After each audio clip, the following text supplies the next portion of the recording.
Welcome to the After Reality TV podcast. I'm Spencer Kitley. And I'm Daniel Oller. And Dano, it keeps rolling. The heavy season is kind of rolling to an end, but this week we had the Bachelor finale, as Chris Harrison would call it. The challenge, this season of the challenge is just taking it to a whole new level. Final skeleton and final episode of this season in the real world. Hopefully more to come, and we'll talk about that. Survivor, and a little bit more going on in the reality TV world. Dano, it was a good week, but before we get started, let everybody know where they can find us online. You can hit us up on Twitter at AfterRealityPod or like our Facebook page, the After Reality TV Podcast. So what's the good word, Dan? Well, nothing. I'm just preparing for the swarm of people invading our fair city, our little small nook in Central Texas. We're on overrun by the masses. We're on the cusp of what my only reality television friend calls the hipster apocalypse, and that man is Kevin Dunn of Real World 10, Back to New York, with Miz and Coral. That's his catchphrase, the hipster apocalypse. Oh, wow. Yeah, I mean, it's weird, you know. I was listening to people talk about, well, at least the interactive portion. I mean, South by South is so huge now. But now they say, I mean, I think people take it more as, you know, when it first started in the first 10, 15 years, it was a lot of Twitter was launched at South by Southwest, Foursquare, other things. But now I think people just come for the parties. I don't even think there is any big announcements at South by Southwest anymore. Yeah, there are some big announcements. I mean, there can't be a huge one like that every year because that's just not gonna happen. But it's still for me. I feel like South by Southwest is more a conference about people going to learn about different stuff, or at least pretend like they're learning. But, I think once they start spreading it to outside of that like block of the convention center into like Sheridan and UT, it just got a little ridiculous. But necessary. You're going to have 30,000 people walking around. Well, that's the problem. I think that's part of the problem. Yeah. That's the problem. It's 30,000 people. Yeah. Well, and that's just interactive. There's more people with the interactive badge than there are with the film badge and a music badge added together. Exactly. Anyhow, but this isn't the South by Southwest podcast. This is the After Reality TV podcast. And we had the season finale this week. Let me see how many. That's a drinking game word for the night.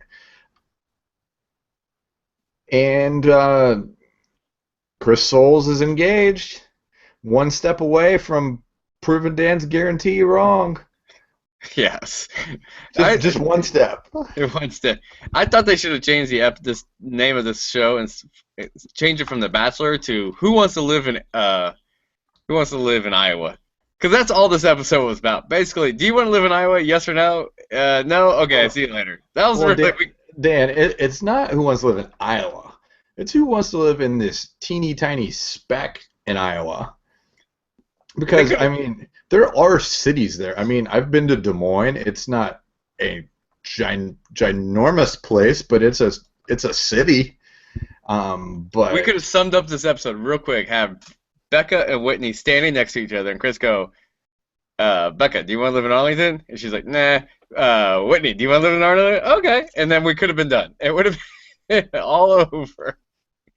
Saved us 3 hours of TV. Yeah, so let's talk about the show a little bit. It seemed to me like, or at least I was led to believe somewhat, although I was pretty dead set that Whitney was going to win coming into the final episode. It seemed Chris was pretty torn and couldn't really decide what he wanted to do. Did it seem to you that he may have really wanted to pick Becca, but just wasn't comfortable? Most definitely. I think he wanted to pick Becca, and she just could. I mean, and that's the same. Like, she just couldn't make the commitment of someone who's been dating for a week, whatever they've been dating, whatever you want to call it. She just couldn't make that commitment he was looking for. That's just. I mean, yeah. I struggle to that's kind of what I think as well, but I struggle to understand what more he sees in Becca than he sees in Whitney, because at least from what we've seen, it seems like a slam dunk for Whitney. I don't know why. I mean, I think it's funny because people are during the show they're questioning Becca of like why she couldn't say I love you or couldn't make the commitment to move to Arlington, Iowa. But at the same time, like shouldn't we be questioning Whitney why she was moving so quickly? And I don't know. Yeah, one question I did have. So obviously, he chose Whitney. Uh, I did do a little research. Whitney was staying in Dubuque, Iowa, at the whatever hotel. I was wondering. I guess that must be closer to Arlington, but that's neither here nor there. The one thing that I wanted to talk about was Becca gets sent home or gets broken up with, whatever you want to call it, and she gets in the limo. There's not a tear shed. There's not an ounce of emotion. It seemed to me exactly what Jimmy Kimmel said to Chris in the after show. Dude, Becca just wasn't that into you. which is fine, but that's the thing. Like I think she was willing to give the relationship a chance to grow, which is a normal. If you think about a normal To a normal relationship, person, I that's think normal. Becca. Yeah, I think Becca was approaching this as a normal person. Like, yeah, sure, let's test this out and see what happens. And I Well, think that's normal. yeah. Well, Whitney had read the book on how to win the Bachelor. Exactly. And she's like, I'll move to Arlington, Iowa. Fine, sure, I love you. I love you. How many times can I say I love you in a in a 24-hour Yeah, period? Like, and I can I can see I can see her moving there more than I can see Becca moving there. but yeah. That being said, I I was trying to put myself in that situation. Like take my take me and put me in some other life. And could I just pack up and leave civilization for the rest of my life? That would be hard to do, and I understand people all over the world live in the country. I know that. But for someone who's living in a big city like Chicago or San Diego or wherever, that's that's a really tough life decision. Well, the best part is they spent all episode like, who wants to live in Arlington, Iowa? And then the first news story you see is that they're moving to L.A. while he films Dancing with the Stars. It was a good compromise. It's not farming. It's not harvest season. That's It's not till the I, fall. I guess, but it's like, okay, well, I thought we were doing this Iowa thing. I guess we're doing the L.A. thing first. I suppose. Um, I can only imagine how stiff that dude's going to be dancing. Yeah, I don't, yeah, it's a shame. It's probably written in his contract that he has to do it. Yeah. It's become kind of the regular thing, hasn't it? Yeah, I mean, Oh, it's just I it's mean, an easy transition. It's just almost probably the same audience. yeah, I mean, Juan Pablo didn't get invited, but that was for obvious reasons. But Sean Lowe was there. I don't know if Ben Flanagan did it. Jake Pavelka did it. There's been a historic precedent set there. Um, anyhow, so this thing kind of rolls on. I don't know that I have really a whole lot more to add on Whitney and Becca and the whole piece there. I did though, like I mentioned, thought it was a little concerning that Becca just had no emotion about it whatsoever. I And well, you I think usually if you're shocked, like once you start talking about it, it starts becoming a little more real and you have some emotion, and it just never happened. I don't think she was shocked. I think everyone knew what was going to happen. I think if you would have talked, I mean, they spent that last night together and they just kind of got it. I mean, I think everyone left that hotel probably knowing what was happening. I guarantee you she wasn't shocked. Perhaps. So did you see what happened at all in the what's the word I'm looking for here? In the Twitter sphere? I was live tweeting the show on Monday, and I started off like 20 minutes behind, and somewhere in the second hour I got caught up. And so even well prior to after the final rose, when Harrison kept saying, "You've never seen this before," it clicked to me. There was going to be 2 bachelorettes. I put it out there. 35 minutes later, there were 2 bachelorettes. Now, let's talk about this. Like, this was the worst. Can I ask you a question before we do it? Go ahead. This is something that you've brought up before as one of your ideas to make the show better. Do you remember this? Probably. Any idea to make the show better. Yeah, so I was thinking, oh, Dan, this is Dan's thing. It's going to put another curve in it. It's a little competition. It's unfortunate it only lasts one night. Thoughts? Well, the first thing that kind of rubbed me the wrong way was the fact that they made it seem like it was like such a tight, half the people wanted Britt and half the people wanted Kelsey. What's her name? Kelsey? Caitlyn. When perhaps they should have polled the studio audience before making a spectacle.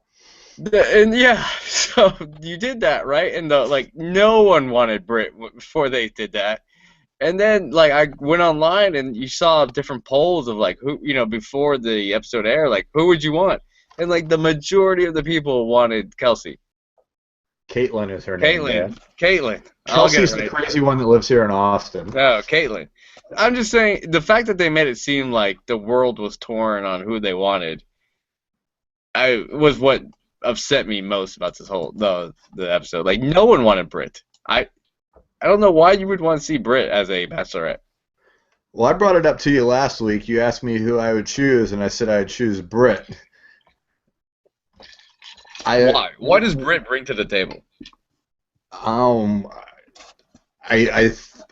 wasn't necessarily saying that's who I wanted to choose, but that's kind of who I thought that they would pick. It seemed to make sense after the Women Tell All and some other pieces. Will either of them be good? I don't know. Yeah, I don't think it's gonna be good season at least.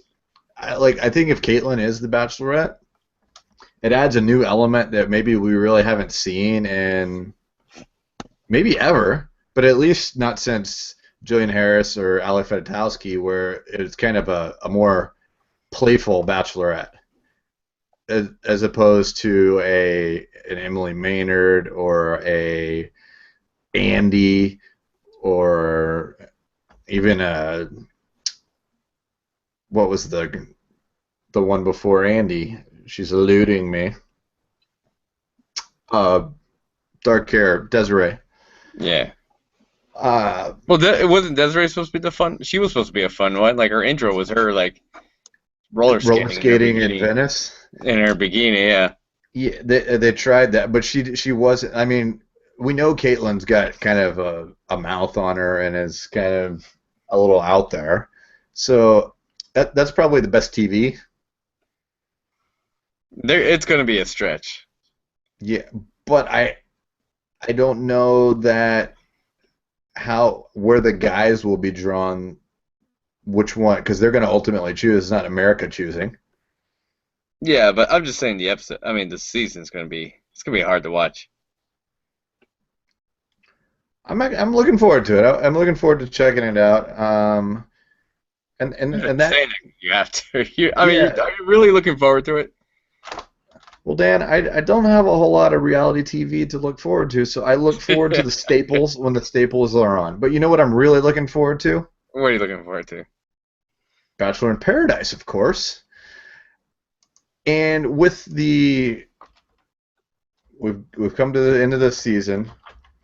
I want to take a look at the cast of this season, and you tell me who you think we'll be seeing again this summer. Obviously, we know an invitation's already been extended to Ashley S. Would you expect her to be there? Yes. That's pretty definitive from you, Dano. Yeah. Uh, I think she'll probably be there, but it was she didn't she was playing that character that I feel like she has. But anyhow, is Ashley I there? Kardashian. Yes. Is the non is the either Britt or Caitlyn the one that's not the Bachelorette there? No. I would tend to agree with you, but I would also go to the point of saying it'd be a lot cooler if they were. Carly, Yes. Jade, Maybe. Jillian. Mm. I say yes for sure. Well, that's a lot for this one season, then, right? I mean, Oh, how many do you think they would have from this season? maybe as many as five.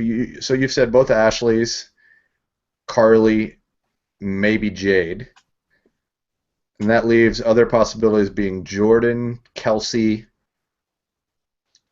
and maybe drunk Tara or Samantha. Although I was reading somewhere the other day that Samantha was dating somebody famous. Well, she is today, but it doesn't mean she will be by the time they start filming Bachelor in Paradise. That is true, which shouldn't be for a while. And now I'm wanting to know who it is. I'll have to get back to everybody on who it is, but who is wait.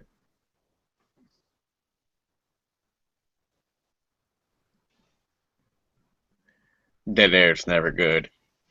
Yeah, I'll have to get back. I'll follow up on that. Anyhow, let's take a final look over at After Reality, or excuse me, at Fantasy for Reality. Our friends over there. Final game score for the season. Dan's Iowa Cornholes, 4,180 points. My Right Reason squad, 3,850. Not enough. Nice win, Dano. What a comeback by my guys. We were down by a lot of points. And considering I was down to 3 people for the last 5 weeks, so not a bad effort. So second place is the first loser. Yeah, if you're not winning, you're losing. That's right. So let's hop over to the challenge. This stuff is so good this season, man. It's one of the best challenge seasons in a long time. It's hard to watch like any other show, really. Because you compare it to the challenge, you're like, that's okay.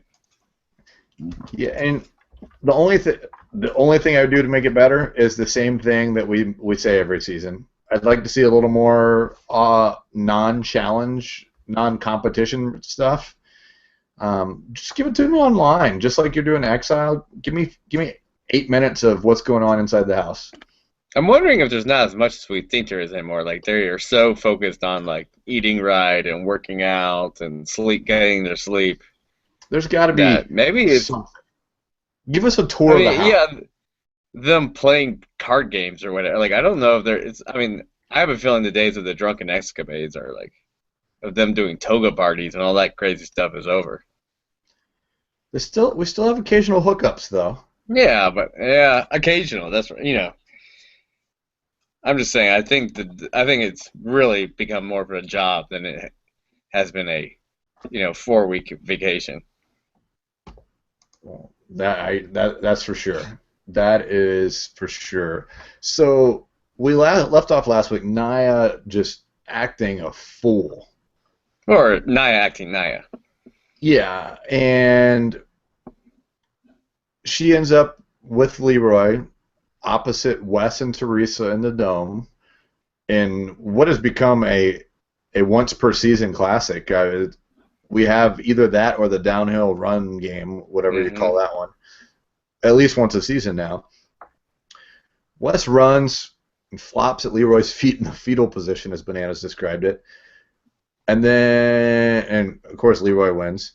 And then Nia obliterates Teresa, who is already trailing. It wasn't CT carrying Bananas on his back, but she carried her all the way backwards to go ring the bell in round 1. Mm-hmm. And we almost didn't even have round 2 because Wes was hurt or injured. We'll call him hurt since he came back and played, but he did more of the same the second time around. I mean, good on him for being tough enough to get up and do it again. But I don't know. Overall, Wes's spot in this season, I feel bad for him. How do you feel about it? No, I feel like he played the game, and the game bit him back. Like, he tried to play the game, and the game played him, basically. Yeah, and he played it really well too. I mean, not that's well enough. That's the problem. well, he played it really well with all of the knowledge that he had from having been on 9 challenges. Yeah. It's like he played it well until he didn't. It's just he went from running the house to out of the house in a matter of probably 24 to 48 hours. Yeah. But, let's talk about the challenge though from this week. This nighttime challenge, rope climb down the side of a building. They're in Panama City, right? I believe so. Not only nighttime. It was like there was rain coming down too. Well, yeah, it's raining and it was pitch black outside, Dan. Mm-hmm. Which was why I was wondering. I was like, how did they light this and us not see any of the lighting or anything while we were watching? Really good production by MTV. Great camera angles too. They had angles from every position too. Yeah. It was nice. A really tough challenge. Right out the box, first group. I can't remember who Leroy and Nia were going against, but out of the 4 of them, Leroy was the only one that finished. They were going against the rookies, Jay and Jenna. And then the second batch is Jordan and Sarah versus Bananas and Nani. Tough one for. There's been a lot of things that, even more so than in the past, that have been tough for Jordan this season, and he's done really good at all of them, given the disadvantage that he has. This one, he and Sarah do pretty well, but it all turned out, even though Leroy is the only one out of 8 of them that finished, that Nia's poor performance could not be. Leroy's performance could not do anything to outweigh Nia's poor performance, and Sarah and Jordan won the thing. Power couple. I was happy for them. I'm a big Sarah fan, and for her to get back in the final and hopefully maybe have a chance to actually win one of these things for the first time ever would make me happy. You're a Jordan fanboy too. Don't lie about it. Yeah, I love Jordan too. Other than Bananas out of this group, that's my crew. Sarah and Jordan. They just happen to be paired together. So they have to nominate someone, right? And there's only 3 options. Or actually, there's only 2 options. So it's the rookies, who Sarah and Jordan have already kind of been saying we want them in the final because that's going to make things easier, which I think is perfectly reasonable. And the other option is Bananas, who's always been loyal to Sarah, and at least on this season has been loyal to Jordan as well. And Sarah wants to put in Bananas, and Jordan's the one that doesn't want to put in Bananas. But somehow Sarah won that argument. I was a little surprised. Were you surprised at that, Dan? No, I mean, I think this is the game they've been playing, is trying to put strong team, get those strong teams out of the way. So, I'm surprised they were shocked to do it when they just threw Wes and what's her name in there. So, I mean, I don't understand. I mean, you almost saw it coming. Yeah, I saw it coming. I was surprised that it was Sarah pushing against Bananas and not the other way around. And I was surprised that Jordan gave in seemingly so easy. Obviously, with editing, we don't know how long that deliberation was taking. But it should be a should be a heck of a dome. That final dome. Bananas and Nani, Nia and Leroy. If Nia and Leroy end up in the final, it's as good as done that Sarah and Jordan win, in my opinion. I don't know if it's good. It just depends on what the challenges are in the final. You never know. Something can happen. Like Jordan could pull a hamstring. That's Yeah, just yeah, one. yeah, yeah. Those are things. Barring an injury or something. Or they mess up on something. I mean, it's just you never know. Yeah, barring, just assuming a normal performance for all three teams. If those are the three in the finals, I'd put all of my money on Sarah and Jordan. Anything else? I'm really looking forward to the final. Unfortunately, I'm going to be out of town that day, but I'm going to. Yeah, it's going to be a sad day. It'll be the end of a season, which has been a pretty good season. Yeah. I mean, this is one of the better seasons in a long, long while. I'm trying to recall one that I like this much that's been on of late. Can you? No, but I think it's just the right amount of players. The right good players, and then like I said, I think they're taking it a little bit more seriously now, and it's doing well. Yeah, I mean, last year's was I liked the format last year with free agents. That was good. But I think I'd probably maybe have to go back to the original Battle of the X's or the original Rivals which is back to 2011, 2012. So it's been a little while. For one that I like this much. Yeah, but I still think next year they have to do like a kind of a one-on-one match. Free agents too. Yeah, free agents or something like that, maybe, or maybe like a rookies versus veterans. I think that might be coming around. Yeah, not necessarily rookies, but fairly new versus veterans. Yeah. Mark Long wants back on this thing badly. Every week, he is. I guess he needs some cash for Pocket Protein. I guess he needs some startup money. Well, he wants a platform to. Exactly. That might be one reason they don't want to put him on. They don't want him wearing it. Unless there might be a disagreement over like, hey, we can't let you wear that Pocket Protein T-shirt every time. Yeah, and he might be okay with it. I think Mark Long just wants to compete one more time. Yeah. I think that's who he is. Interesting to see, though. If Johnny can get into the final, he could be looking at win number 6. That'd put him over the $500,000 mark if he wins number 6, Dan. And total money made. Yeah, so minus taxes. Yeah, this is 11th challenge. He's made a little over $409,000 on the challenge. Pretty good money. Good job. Second most money is Wes, and third is Darrell. If they do a Veterans Challenge to wrap things up, or not to wrap things up, but for next season, I understand that there's problems with bringing Evan and Kenny back, but would really, really, really like to see it. Maybe they need to start like an XFL of challenges, and they can get like band people back onto it. He hate me. Yeah, they could do like some other thing. Have Spike run it. They're always running crazy shows.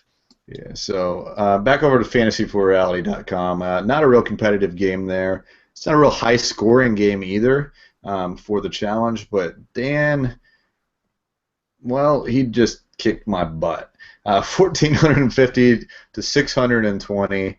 I really only had 3 teams that were even in it. I have the final 2 teams in the dome. Stuck a fork in me. I'm done. Let's move on. Let's go to the granddaddy of MTV reality. Is the granddaddy world in the hospital on its deathbed? Is this granddaddy in hospice? Let's not go there, Dan. Let's go there. Let's not go there. But let's get into this confrontation. We saw it on the end of the episode last week. Nicole and Jason, who had been Wolfpack buddies through this thing, through thick and thin, and he went off on her from what we were told, but didn't see. Picked her up, threw her like against the wall. Do you think, Dan? Let's put on our production caps here. Did they not have video of that, or were they doing him a favor not showing it because they could still tell the same story without showing it? Maybe maybe they didn't have good video of like yeah, I don't know. I think there's cameras in every room. I find it hard to believe that there's a part of that house that's not being recorded at all times. Maybe it wasn't the best angle to see what happened. Yeah, I mean, I know it was late at night. Maybe they have a little more of a skeleton crew at certain hours, but you think they still have like cameras in the ceilings and the walls. Yeah, they have mounted cameras, just like Big Brother does. Yeah. But I found it. If it was somebody's job to get that camera shot and they didn't get it, that person's in trouble. I tend to go with that. They chose not to show it, just for the kind of, I don't know, so it didn't look like they had women beaters on their show. I kind of feel like was maybe the reasoning there. But interesting though. I mean, she would not speak to him, and a total reversal of things the next day when Jason's father shows up, who he's never met before. A very interesting interaction in between them, and I couldn't help but think when I was watching it, he started crying on the couch almost immediately after meeting his father. I couldn't help but thinking, had that happened any other time, Nicole probably would have been sitting on the couch with him. Well, maybe not right at that moment. But had she seen what was going on, may have come down there to be with him during that, because they're buddies. Yeah. So at least, if anything, that told me there was some continuity in what was going on, at least for that part of the show, that those things did happen in sequence, and right up against the end of the show as well. I thought all in all it was a really good season of The Real World. I do have a couple questions for you, Dano. Go. One of them being, do you think that the different skeleton sequences were shot in order, or excuse me, shown to us on the air in order? Or do you think they maybe shuffled some of them around? Because, I mean, some of them were better than others, right? Yeah, I think they were shot in order. I think we saw them. Because you saw them sometimes refer back to, like, oh, man, you got your sister, I got my 2 ex-girlfriends. Like, they would make sly comments like that every now and then. Yeah. So, which leads me to my second question. Why didn't Nicole ever have a skeleton? Well, part of me, I thought about this, was I think when we say skeleton, I think that's what they called it, but not probably what they meant to have happen. Like, I think they were trying to bring people who brought out their personalities. So because it was her sister, right? And sister. But there's their sister. They got along really well. But they got along. But also part of it was like this was their kind of goodbye trip, and she's she's such a strong family person that this was like the people who brought out their personality. Like if you talk about Bruno, who brought out the most in Bruno, who brought Bruno out, his brother, who brought out the most of his personality. I think you saw they were almost like reflections of these people, so they could kind of see what we were seeing. Right. And then some of them, we got 2. Madison had 2 different people. Obviously, others had 2 at the same time. Hers were 2 separate.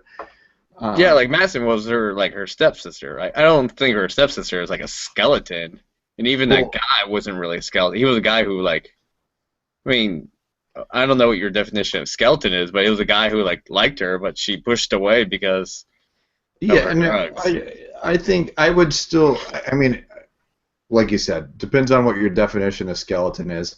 I don't think it necessarily has to be somebody that you have beef with or are estranged from or anything like that. I think I'm with Madison's being quote skeletons. Nicole's, that's her and her family hanging out, and if there was a skeleton, it was them talking about how she can never have relationships or something of that nature. That was Yeah, really the only thing to take from that. I don't think they aimed it to be a bad person in someone's life every time. It was just kind of more of a reflection of their life. Right. But all in all, do you agree? A pretty good season. Yeah, it was a good season. It kind of fizzled at the end, but overall, and that's the one thing that it seemed like the skeletons took away from intra-house drama, and Right. that drama was kind of pushed out to these other people. So there was once the skeletons started showing up, it felt like the house kind of came together, which kind of leads to not always the best season. Yeah. I actually had by the end of the season quite a bit of problem with Bruno. The guy just doesn't get it. I mean, largely speaking and historically speaking as well, people go in the real world is kind of a learning or growing experience because it's kind of a developmental time of life, right? And that guy he just doesn't seem to get it. Like it's almost like a high school kid's mentality, like, well, you don't like it, I'm gonna beat you up, kind of attitude about everything. And I don't like that. And I don't like him. That's fine. You don't have to like him. I'm sure he's not a fan of yours either.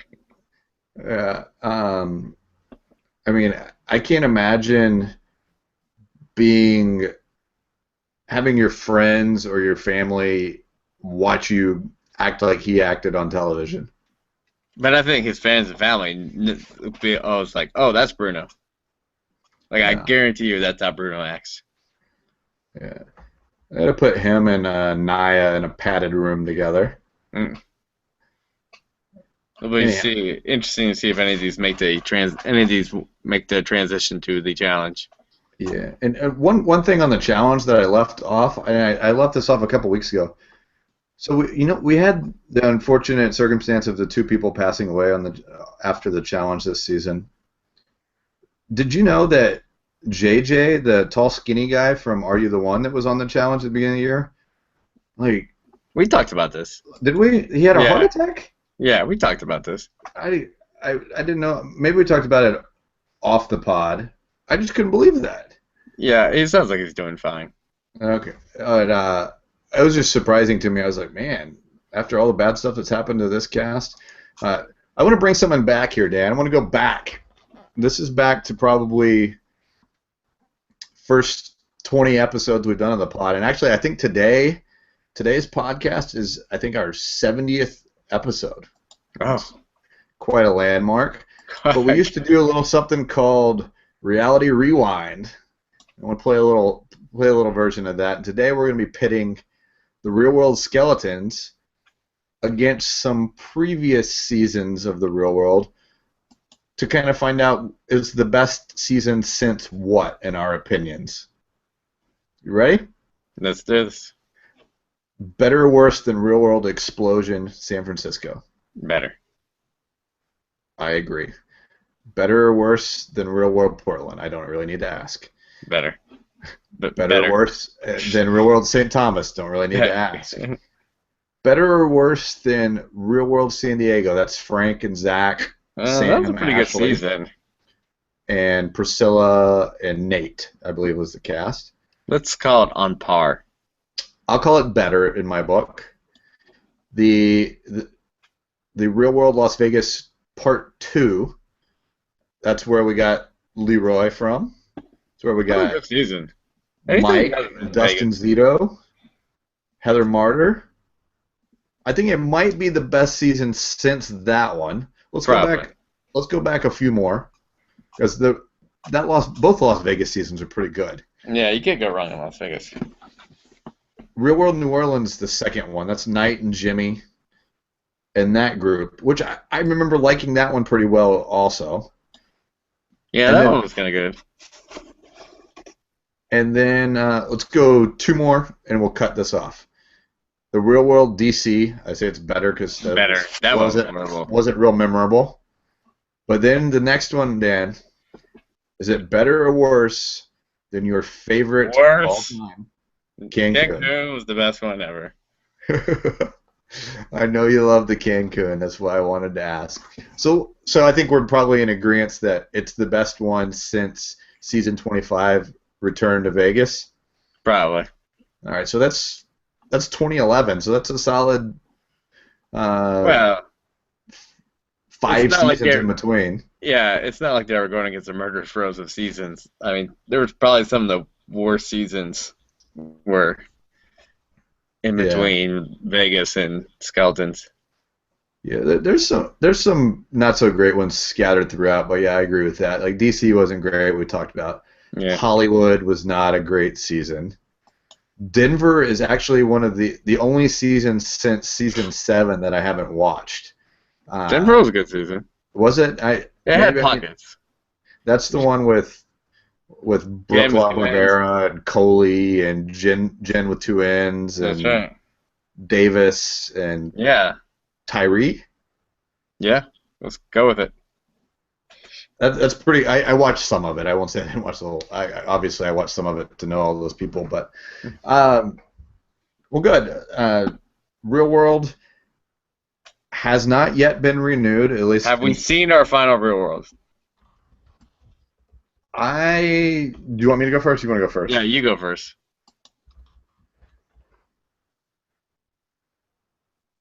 I think that what I want and what I'll get are the same thing, Okay. and I think it will be back. That's what you want? That's all. That's your.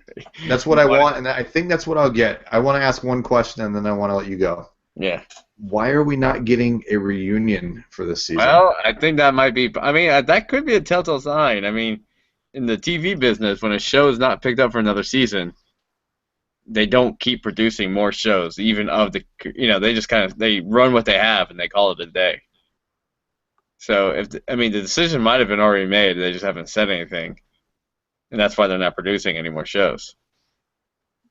So they filmed a season, and the reunion is always filmed a couple weeks before the finale. So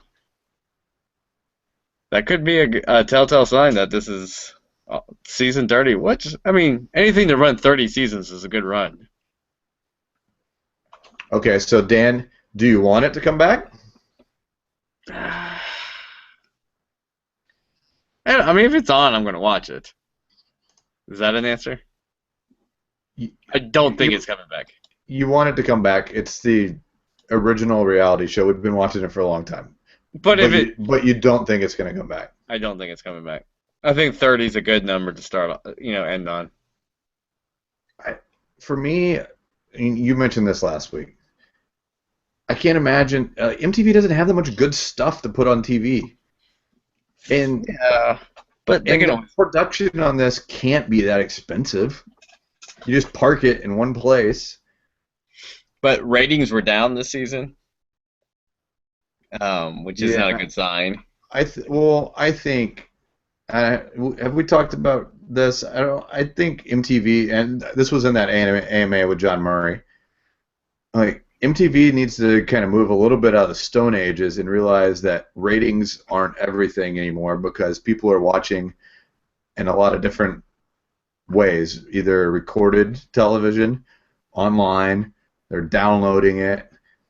Those are all revenue and monetization opportunities. You're right, but you still make most of your money off of the live viewings. All right. And people watching the commercials. Yeah. Well, if nothing else, I can say I've done my part for both the Real World and the Challenge this year because I've watched a lot of real-time live television of both. And that's hard to do on MTV with 5-minute commercials. They're doing the best they can. But it does give me 5 minutes of tweeting time in between. And yeah, let's go ahead. Let's move on. Hopefully, it won't be the last time we talk about the Real World. Um, hopefully, when we do talk about it again, it's in a positive light. I think if anything, there might be a me. I think if a show does end, you would have to give it some sort of like send off, like a Like a 30th anniversary party special or something. something like that. I'm sure that might go on. I mean, that can't cost much money. Well, yeah, that I think that could be. Yeah, I mean, you put together a party, people are gonna want to show up, right? Yeah, or a Maybe, retrospective or something like that. maybe that party coincides with like the reunion for the challenge or something. Yeah, I don't know. Something like that could go. There's one thought there though. Any chance that we do get a reunion, but they run back-to-back reunions here in a couple weeks? No, I think we would have heard something about it. Okay, yeah, they probably would have teased it as in 2 weeks. Yeah. All right, let's move over to Dan's least favorite reality show that we talk about, Survivor. Aftermath of Featherman Vince leaving and poor Nina, and a little monkey sex, actual monkeys having sex. I want to talk about some of the interpersonal dynamics between some of these people in these tribes. Rodney's kind of at the center of it in both scenarios that I want to talk about. Boston Rodney, I know, surprise, surprise, there's a guy from Boston on a Survivor series. Is Dan, not you, Dan, but Mailman Dan, is kind of the run-your-mouth, smart-ass kind of guy, right? Yes. And he mouths off to Rodney that his mom is a whore, and he thinks it's funny. Yes. You have to like really know someone to joke around with them to say that to. Yeah, it was kind of. I mean, I think they were bantering back and forth. He probably, yeah, I think Dan took it to a level that I don't think that Rodney was ready for. Yeah, well, the way they produced it, it made it seem it was just completely out of the blue, is the way it seemed. Yeah, and it might have been. I think it's one of those things Dan probably says to his buddies, and they were getting in that kind of like, pissing match basically, and he just let it slip. I don't think he meant it as a derogative of Mark. It's just something you say. Right. So there's also something I want to talk about here. It also has to do with Rodney.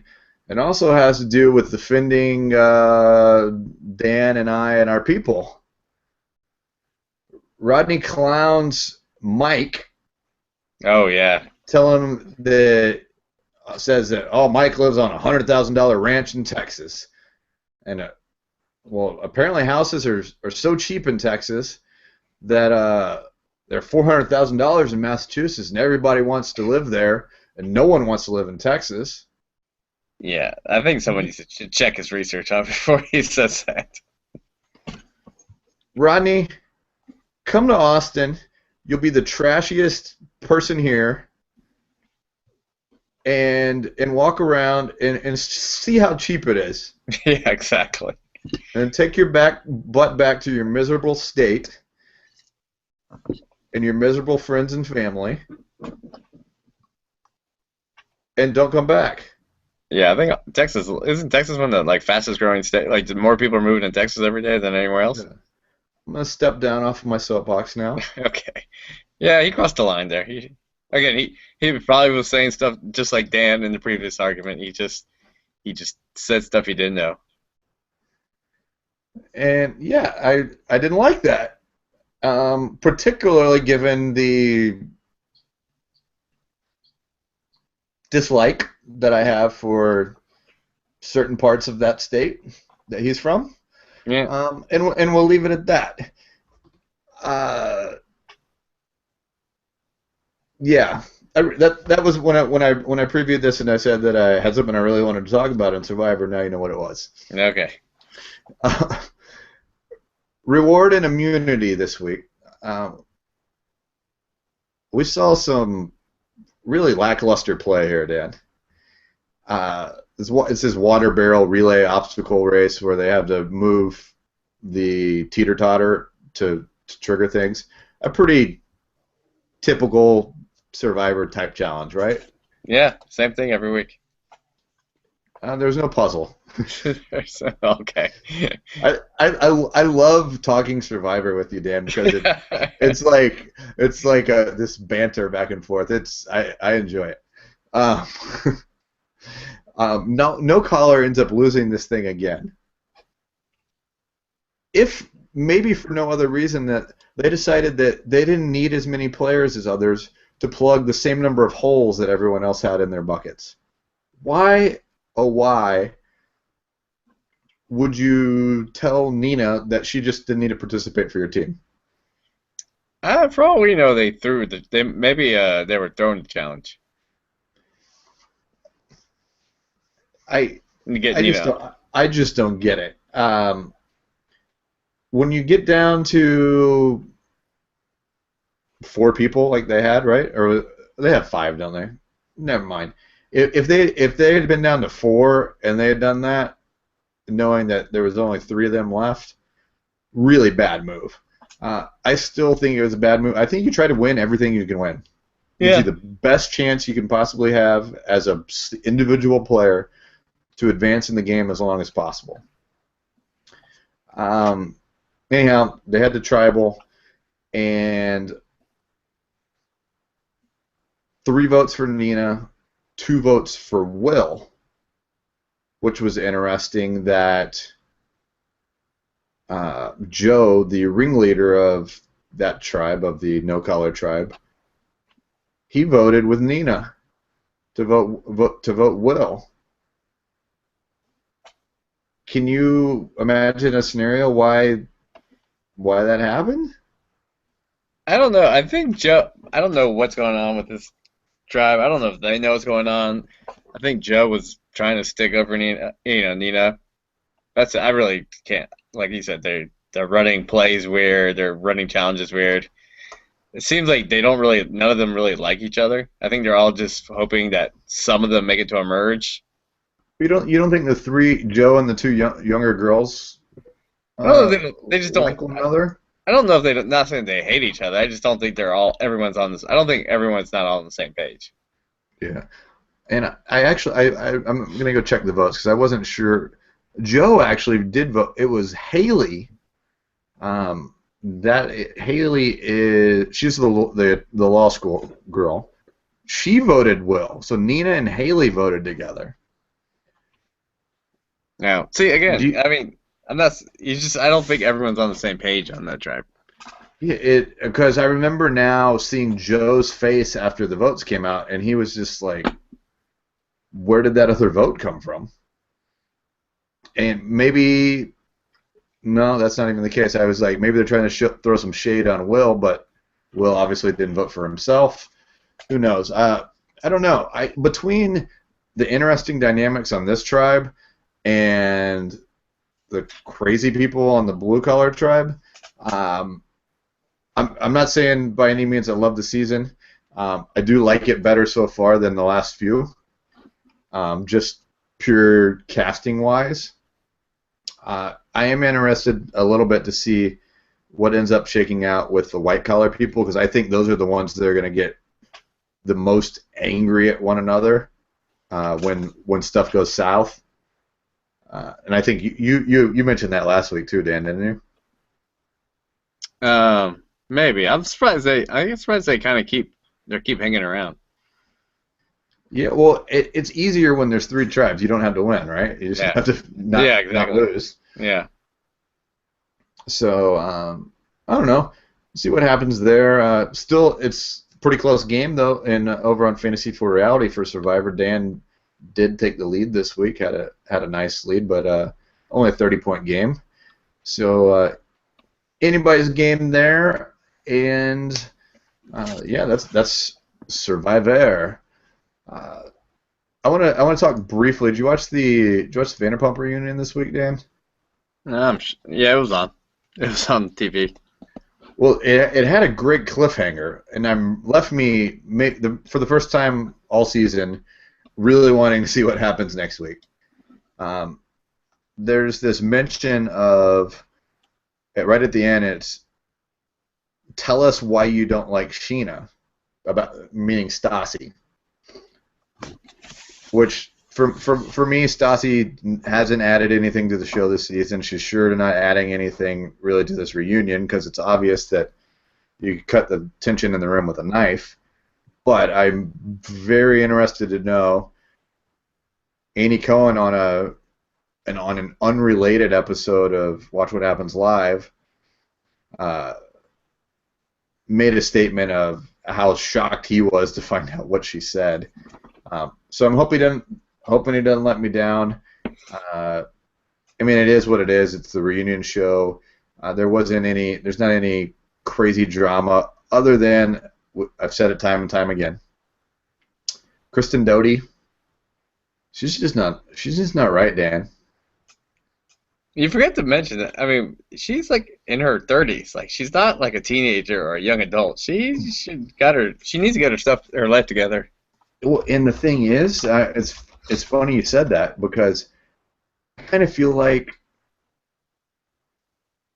she acts like she's a teenager.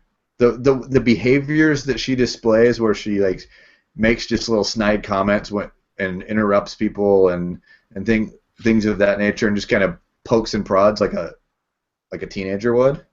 Yeah. It seems like she's just many years behind the curve on her age. I agree. And perhaps that's why her and 21-year-old get along so well. Maybe. Or the fact that he used to be Tom's roommate. Yes, that too. I don't know. Anyhow, I'm looking forward to kind of seeing how this season wraps up. I know you've been very disappointed in the season. I still enjoy it. Thought it was interesting, though. I saw Doute on Watch What Happens Live. They asked her what she was doing now since she's no longer working at SUR. Of course, she's starting a T-shirt line, Dan. Don't you want to buy a Kristen Doute T-shirt?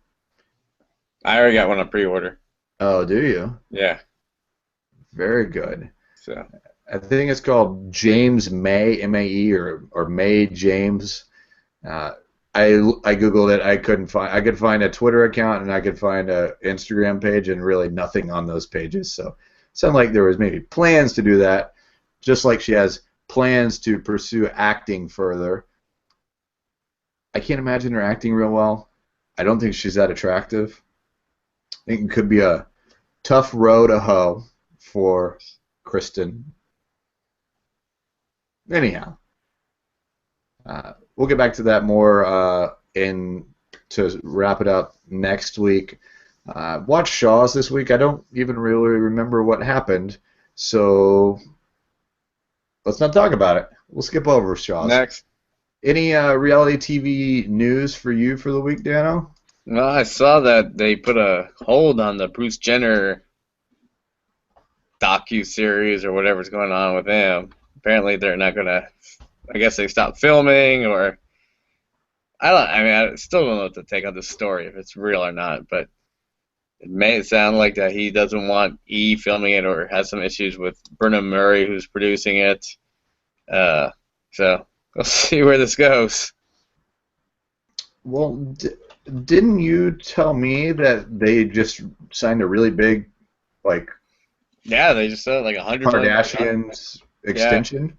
Yeah, they signed a $100 million contract. So, Oh. I mean, I don't know if this is part of it, but it sounds like he's not going to be doing this with them. Like he won't be on the regular Kardashians show No, either? he's going to be on that, but I just this whatever. I mean, there was supposed to be a series chronicling his transition from male to female, Right. and they've halted that. Gotcha. Well, I have my reality news that I was dead airing with earlier.